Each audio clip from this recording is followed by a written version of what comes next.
I never thought the person I trusted most in this world would be the one to break my heart into a million pieces. But life has a way of teaching us lessons we never asked for, doesn't it? My name is Sarah, and this is the story of how my best friend's betrayal changed everything I thought I knew about friendship, love, and forgiveness. It's a story that took me years to tell, because sometimes the deepest wounds take the longest to heal. I was 22 when it happened, fresh out of college, full of dreams and hope for the future. I had just started my first real job at a marketing company in downtown Chicago. The salary wasn't much, but I felt like I was finally becoming the independent woman I always wanted to be. Maya had been my best friend since we were 14. We met in high school during our freshman year, two awkward teenagers trying to figure out where we belonged. She was the girl who always had perfect hair, perfect grades, and seemed to glide through life with an ease I envied. I was the quiet one, always second-guessing myself, always feeling like I wasn't quite enough. But somehow we clicked.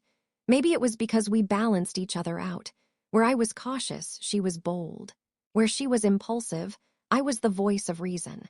We became inseparable, the kind of friends who finished each other's sentences and could communicate with just a look across a crowded room. Through high school, through college, through heartbreaks and celebrations, Maya was there. When my father had his heart attack during my junior year, she drove 4 hours to be by my side in the hospital waiting room. When she failed her first job interview after college, I held her while she cried and helped her practice for the next one. We shared everything. Our dreams, our fears, our secrets that we swore we'd never tell anyone else. I told her about my childhood insecurities, about how I never felt pretty enough because kids at school made fun of my freckles and red hair. She told me about her parents' messy divorce and how she sometimes felt like she had to be perfect to keep everyone happy. We even had this silly tradition where we'd write each other letters on our birthdays, not emails or texts, but actual handwritten letters that we'd keep forever. Mine were always longer, rambling pages about how grateful I was to have her in my life. Hers were shorter but always included some inside joke or memory that would make me laugh until my stomach hurt. So when I started dating David, of course Maya was the first person I told. David worked in the same building as me, just 2 floors up in the accounting department. He was tall, with kind brown eyes and a smile that made me forget whatever I was worried about. The first time he asked me out, I was so nervous I could barely speak. But Maya coached me through it, helped me pick out the perfect outfit, and waited up until midnight for me to call and tell her how it went. The date was magical. We went to this little Italian restaurant where the candles flickered on checkered tablecloths and the owner's grandmother made pasta by hand in the window. David was funny and smart, and when he walked me to my car at the end of the night, he didn't try to kiss me. Instead, he touched my hand gently and said he'd love to see me again. I floated home and immediately called Maya. I probably talked for 2 hours straight, describing every detail, every word, every feeling. She listened patiently, making all the right encouraging sounds, telling me how happy she was for me. Over the next few months, David and I fell in love.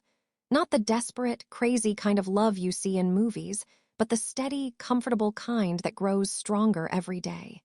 He made me laugh. He listened when I talked about my work problems. He brought me soup when I was sick and didn't complain when I made him watch romantic comedies on Saturday nights.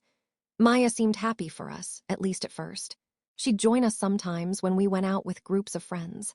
She'd give me advice when David and I had our first real argument. She helped me shop for a dress when David invited me to his company's Christmas party. But looking back now, I can see the signs I missed. The way her smile didn't quite reach her eyes when David put his arm around me. The little comments she'd make about how I was spending too much time with him and not enough with her. The way she'd suddenly get quiet when I talked about our plans for the future. I thought it was just normal friend jealousy. When you're in a new relationship, the dynamics change. I figured she just needed time to adjust, and I tried to make sure I still made time for our friendship. Girls' nights, shopping trips, long phone calls like we used to have. David was patient about it too. He understood that Maya was important to me, and he never made me choose between them. Sometimes I wondered if maybe Maya would be happier if she had someone special in her life too. So I even tried to set her up with some of David's friends. But she always found something wrong with them. Too boring, too short, too loud, too quiet. After David and I had been together for about 8 months, he started talking about moving in together. It felt like the natural next step. We were practically living together anyway, alternating between his apartment and mine most nights. But it was a big decision, and I wanted to talk it through with my best friend. I called Maya on a Thursday evening, curled up on my couch with a cup of tea, ready for one of our long heart-to-heart conversations. "So," I said after we'd caught up on the usual work gossip and weekend plans, "David and I have been talking about getting a place together." There was a pause on the other end of the line. "Oh," she said finally, "that's big." "I know," I said, twirling a strand of hair around my finger like I always did when I was nervous. "I mean, I think I'm ready. I love him, Maya, I really do. And it makes financial sense, too. We could get a nice 2-bedroom apartment for what we're paying for our separate places." "Are you sure you're not moving too fast?" Maya asked. "I mean, 8 months isn't that long." I frowned. This wasn't the enthusiastic support I'd expected from my best friend. "It feels right," I said. "You know how sometimes you just know something in your heart." "I just don't want to see you get hurt," she said, but there was something in her voice I couldn't quite place. Men can be complicated. They say things they don't mean sometimes. "David's not like that," I said, feeling defensive. "You know him, Maya. He's honest and kind and—" I know," she interrupted. "I'm sorry. I guess I'm just being overprotective. You're my best friend, and I worry about you." We talked for a little while longer, but the conversation felt strained in a way it never had before. When we hung up, I sat on my couch feeling unsettled. I told myself Maya just needed time to get used to the idea. Change was hard for everyone. But over the next few weeks, things between us got worse instead of better. She'd cancel our plans at the last minute. She'd take hours to respond to my texts when she used to reply within minutes. When we did hang out, she seemed distracted, like her mind was somewhere else. I tried to talk to her about it, but she brushed off my concerns. "I'm just busy with work," she'd say. "You know how it is." But I knew Maya better than anyone, and this wasn't just work stress. Something was wrong, and it was eating at me. I started second-guessing myself, wondering if I'd done something to upset her. Had I been talking about David too much? Had I not been supportive enough about something in her life? I even asked David if he'd noticed anything. He said Maya seemed fine to him, but then again, men don't always pick up on the subtle shifts in female friendships. The way a smile becomes just a little bit forced, or how someone's laugh doesn't sound quite genuine anymore. The truth came out on a rainy Tuesday in October. I remember the day so clearly because it was the day my world fell apart. David had been acting strange for about a week. He was quieter than usual, distracted during our conversations, and he'd started working late more often. When I asked him about it, he said he was just dealing with some complicated client issues at work. I believed him because I had no reason not to. That Tuesday, I decided to surprise him. I left work a little early, stopped by his favorite sandwich shop, and headed to his apartment with dinner. I had my own key, so I let myself in, calling out as I opened the door. "David." "I brought food." I heard voices coming from the bedroom, low and urgent. My first thought was that he was on a work call, so I put the sandwiches in the kitchen and walked toward the bedroom to let him know I was there. But as I got closer, I realized one of the voices was female, and familiar. My steps slowed, and a cold feeling started spreading through my chest. I pushed the bedroom door open and saw them. David was sitting on the edge of the bed, and Maya was standing in front of him, her hands on his shoulders. They were kissing. For a moment, I couldn't move. I couldn't breathe. I couldn't process what I was seeing. It was like my brain refused to accept the reality in front of me. Maya saw me first. She pulled away from David with a gasp, her face going white. David turned around, and when he saw me standing in the doorway, he looked like he was going to be sick. "Sarah," Maya said, her voice barely a whisper. "I can explain." But I couldn't listen to explanations. Not then. I turned and ran. I heard David calling my name, heard footsteps behind me, but I didn't stop. I ran down the stairs, out of the building, into the rain. I ran until my lungs burned and my legs gave out, and then I collapsed on a bench in the park 3 blocks away and cried like I'd never cried before. My phone buzzed constantly, calls and texts from both David and Maya, but I couldn't bear to look at them. The image of them together kept playing in my mind like a horrible movie I couldn't turn off. My boyfriend and my best friend. The two people I trusted most in the world. I sat in that park for hours, getting soaked by the rain, trying to understand how this had happened. How long had it been going on? How could I have been so blind? All those times Maya had seemed distant, all those canceled plans, all those strange looks. Had they been sneaking around behind my back this whole time? The betrayal felt like a physical pain in my chest. I'd heard people talk about heartbreak before, but I'd never understood that it could actually hurt, that your heart could feel like it was breaking apart inside your ribcage. I finally went home around midnight, exhausted and shivering. There were 17 missed calls and 43 text messages on my phone. I deleted them all without reading them. The next few days were a blur. I called in sick to work, which wasn't really a lie because I felt like I was dying inside. I stayed in bed, barely eating, just staring at the ceiling and trying to piece together the fragments of my shattered world. Maya tried everything to reach me. She came to my apartment, but I didn't answer the door. She sent flowers with a note that said, "Please let me explain. You're my best friend and I love you." I threw the flowers away without reading the card. David was more persistent. He camped out in the lobby of my building until my doorman, Mr. Peterson, finally called to tell me there was a very upset young man who refused to leave until he talked to me. I went downstairs in my pajamas and slippers, not caring how I looked. David was sitting in one of the lobby chairs, his hair messy, his eyes red like he'd been crying too. "Sarah," he said, standing up when he saw me. "Please, just give me 5 minutes." "5 minutes to what?" I asked, crossing my arms over my chest. "To tell me how long you've been sleeping with my best friend. To explain how you could lie to my face every day for weeks." "It wasn't like that," he said, running his hands through his hair. "It just happened. I swear to you, I never meant for it to happen." "When?" I asked. The word came out like a croak. He looked down at his feet. "The first time was about a month ago. We ran into each other at that coffee shop near your office, and we got to talking. She was upset about something at work, and I offered to buy her a drink to cheer her up.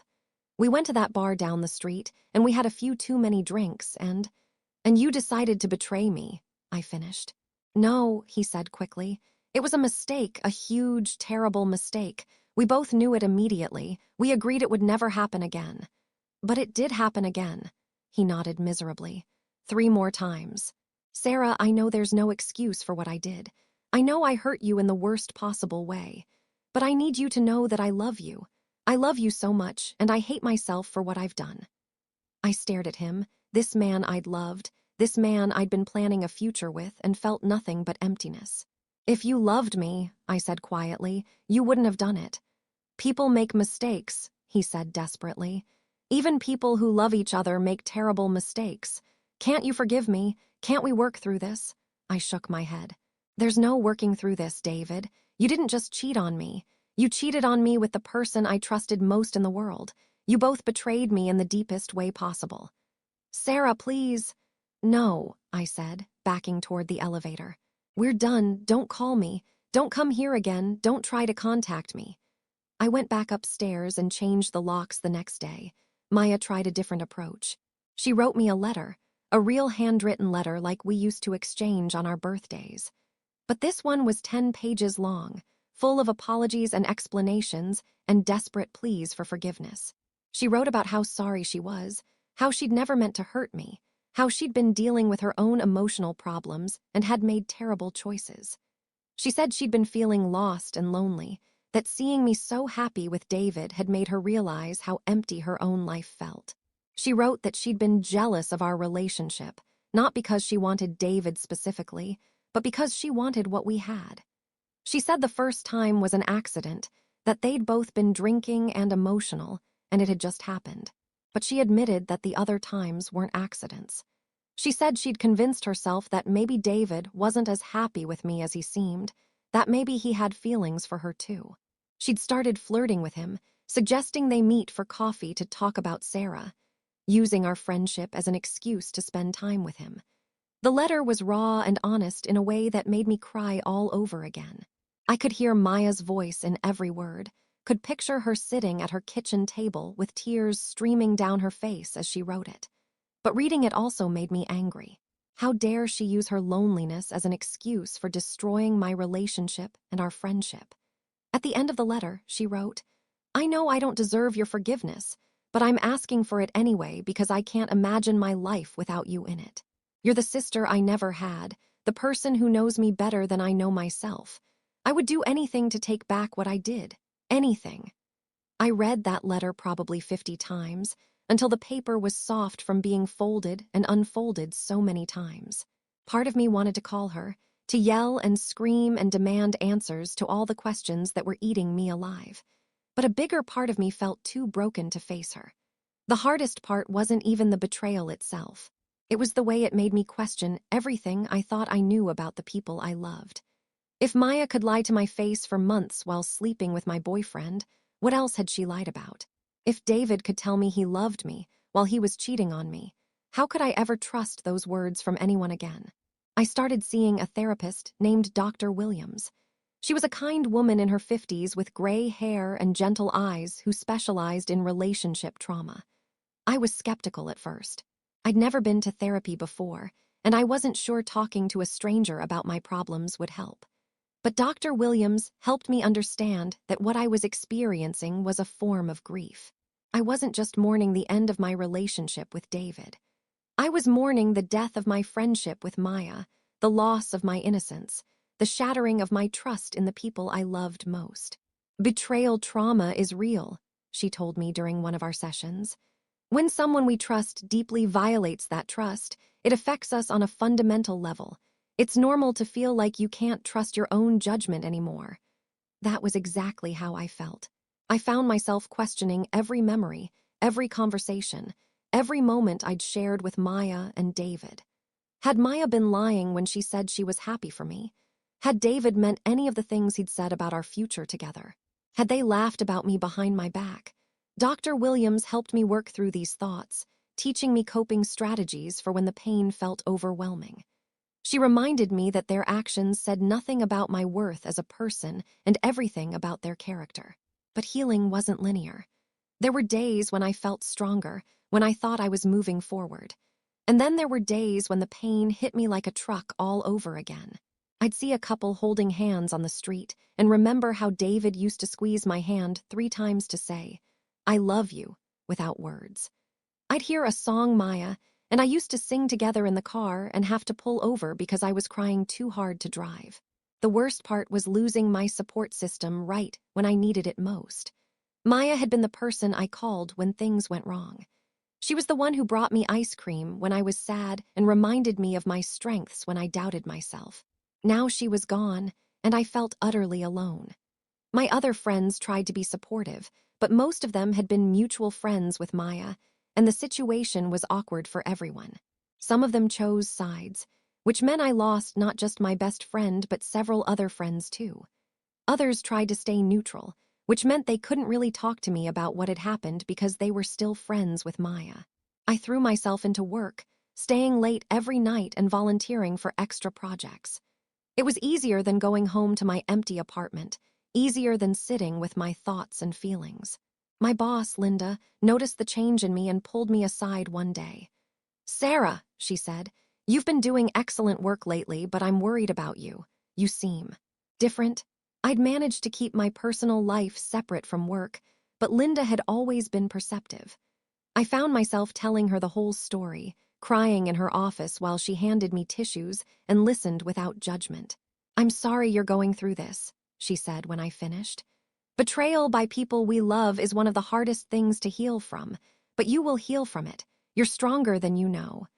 Linda became an unexpected source of support during those difficult months.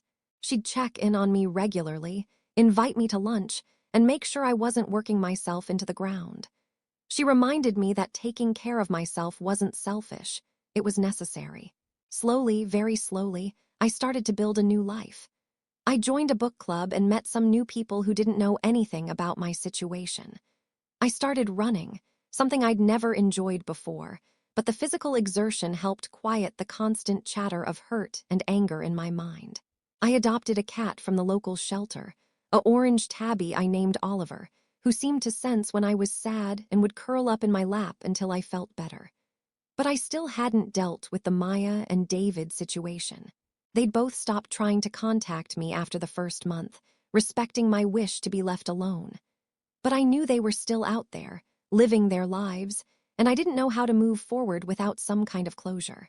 About 6 months after that terrible day, I ran into Maya at the grocery store.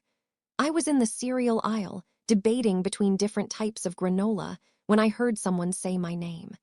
I turned around, and there she was. She looked different, thinner, with dark circles under her eyes like she hadn't been sleeping well. Her hair was shorter than I'd ever seen it, and she was wearing a gray sweater that seemed to drain all the color from her face. "Sarah," she said again, her voice barely above a whisper. "Hi." "Maya," I said, gripping my shopping cart handles so tightly my knuckles went white. We stood there for a moment, two people who used to know everything about each other, now complete strangers. "How are you?" she asked. "I'm fine," I lied. "I'm glad," she said, but she didn't look glad. She looked like she was about to cry. "I think about you every day. I miss you so much." I wanted to say something cruel, something that would hurt her the way she'd hurt me. But looking at her standing there, looking so broken and small, I couldn't do it. "How's David?" I asked instead. Her face crumpled. "We're not together," she said. "We never really were together." After what happened, we both realized that what we did wasn't about having feelings for each other. It was about other things. Loneliness, jealousy, self-destruction. We hurt you and destroyed our relationships with you for something that wasn't even real. I didn't know what to say to that. Part of me felt vindicated, like justice had been served. But mostly I just felt sad for all of us. "Sarah," Maya said, taking a step closer to me, "I know you probably never want to see me again, and I understand that. But I need you to know that not a day goes by that I don't regret what I did. You were the best friend I ever had, and I threw it away for nothing. I'm so sorry." Tears were streaming down her face now, and despite everything, my heart hurt for her. This was the girl who'd held my hair back when I was sick, who'd celebrated every victory with me, who'd known all my secrets and loved me anyway. "I know you're sorry," I said quietly. "I believe that you're sorry." "Does that mean—" she started hopefully.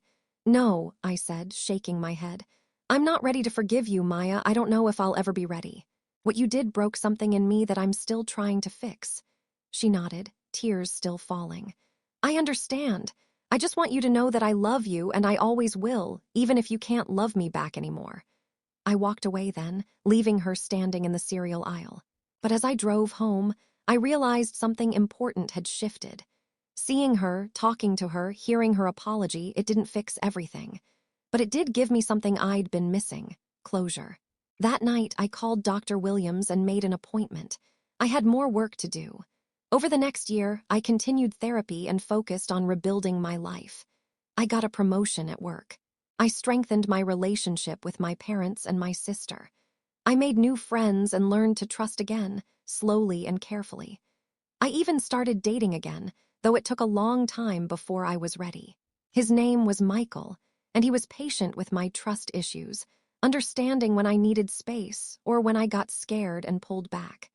He proved to me that not everyone would betray me, that it was possible to love and be loved honestly. But the real breakthrough came almost 2 years after the betrayal, on my 25th birthday. I was having a small party at my apartment with some friends when Maya's letter arrived. Not a text or an email, but another handwritten letter delivered by hand.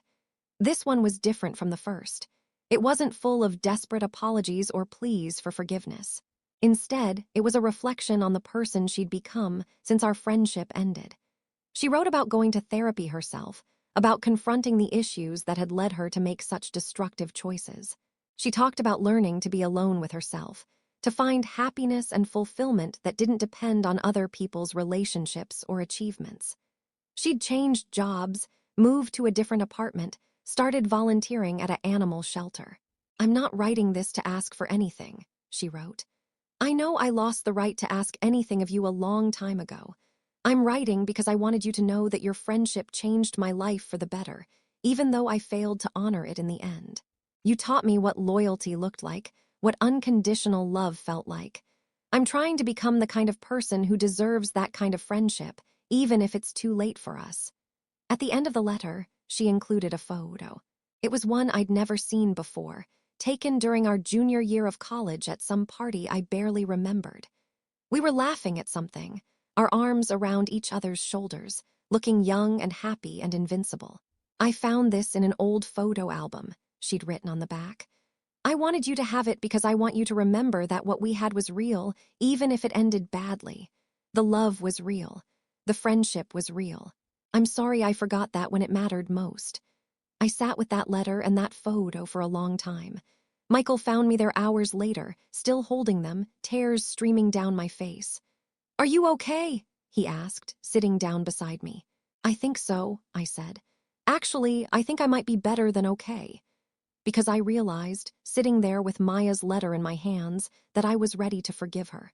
Not because she deserved it, not because what she did was okay, but because I deserved to be free from the anger and hurt that had been weighing me down for so long. Forgiveness, I learned, isn't about the other person. It's about releasing yourself from the prison of resentment. It doesn't mean you have to forget what happened or let that person back into your life. It just means you choose to stop letting their actions control your emotional well-being. I wrote Maya back, just a short note that said, "I forgive you. I hope you found the peace you were looking for." I never heard from her again, and that was okay. Some chapters in our lives are meant to close completely. But I kept that photo she sent me, not because I wanted to remember the friendship we'd lost, but because I wanted to remember the person I'd been when it was taken. Young and trusting and open to love, even when that love came with the risk of heartbreak. Now, 5 years later, I can honestly say that Maya's betrayal, as painful as it was, taught me some of the most important lessons of my life. It taught me that trust is precious and should be given carefully. It taught me that forgiveness is a gift you give yourself, not the person who hurt you. It taught me that I'm stronger than I ever imagined I could be. I'm married to Michael now, and we have a beautiful daughter named Emma. She's 2 years old, with red hair like mine and her father's gentle brown eyes. Sometimes, when I'm watching her play, completely trusting and innocent, I wonder what heartbreaks await her in life. I can't protect her from all of them, but I can teach her what I learned. That love is always worth the risk, even when it ends in pain. Because here's what I know now that I didn't know then. Being betrayed by someone you love doesn't mean you're naive or stupid for trusting them. It means you have the capacity for deep, genuine love, and that's something to be proud of, not ashamed of. The people who betray us are dealing with their own pain, their own insecurities, their own demons. That doesn't excuse their actions, but it helps us understand that their betrayal says more about them than it does about us. Maya taught me what friendship could be at its best, and she also taught me what it looked like at its worst. Both lessons were valuable, even though one was much more painful than the other. I still think about her sometimes, wonder how she's doing, hope she found the happiness and peace she was searching for. I harbor no anger toward her anymore, no bitterness or resentment. What we had was real and beautiful for a time, and what she did was hurtful and wrong, and both of those things can be true at the same time. As for David, I heard through mutual friends that he moved to another city and got married a few years ago. I hope he learned from his mistakes and became a better partner to his wife than he was to me. Everyone deserves a chance at redemption, even people who have hurt us deeply. But mostly, I think about the woman I became because of that experience. Stronger, wiser, more compassionate, more careful with my trust but not closed off to love. More aware of red flags, but still willing to believe in the goodness of people. Emma will face her own betrayals someday, her own heartbreaks and disappointments. When she does, I'll be there to remind her that pain is temporary, but the lessons we learn from it can last a lifetime. I'll tell her that it's okay to trust people, even knowing they might hurt you, because the alternative is closing yourself off from all the beautiful connections that make life worth living. And I'll tell her what I wish someone had told me when I was 22 and heartbroken. That sometimes the people who hurt us the most are the ones who teach us the most about who we really are and what we're truly capable of surviving. Life isn't about avoiding pain. It's about learning to heal from it, to grow from it, and to love again despite it. That's the real gift Maya gave me in the end, though I'm sure she never intended it. She showed me exactly how strong I could be when everything I thought I knew about love and friendship fell apart. And that strength, that knowledge of my own resilience, is something no one can ever take away from me.